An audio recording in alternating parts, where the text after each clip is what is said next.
Après avoir parlé ainsi, Jésus s'en alla et se cacha loin d'eux. Bien qu'il ait accompli tous ces miracles en leur présence, ils ne croyaient pas en lui. De sorte que ce qu'avait dit le prophète Isaïe semblait se réaliser. « Seigneur, qui a cru en notre message? À qui le Seigneur a-t-il révélé son pouvoir ?» Ils n'étaient donc pas capables de croire parce qu'Ésaïe l'a dit aussi, « Dieu les a rendus aveugles et il a fermé leur esprit, afin que leurs yeux ne voient pas et que leur esprit ne comprenne pas. Voilà pourquoi ils se tournent vers moi, dit Dieu, pour que je les guérisse. »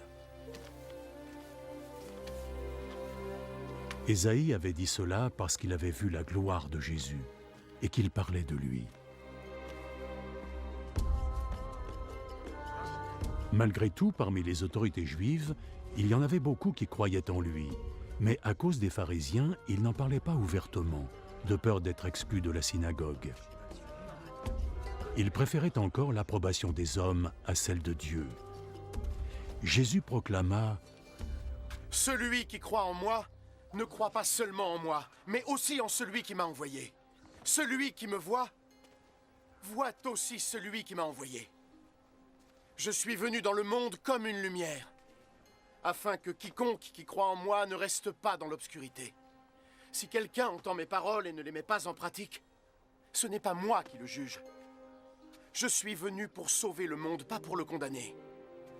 Ceux qui me rejettent et qui n'entendent pas mes paroles trouvent là ce qui les jugera.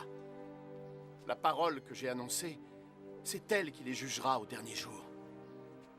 Et c'est la vérité, parce que je ne parle pas en mon nom.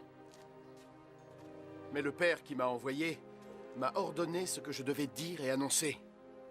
Et l'enseignement que m'a confié le Père, c'est la vie éternelle.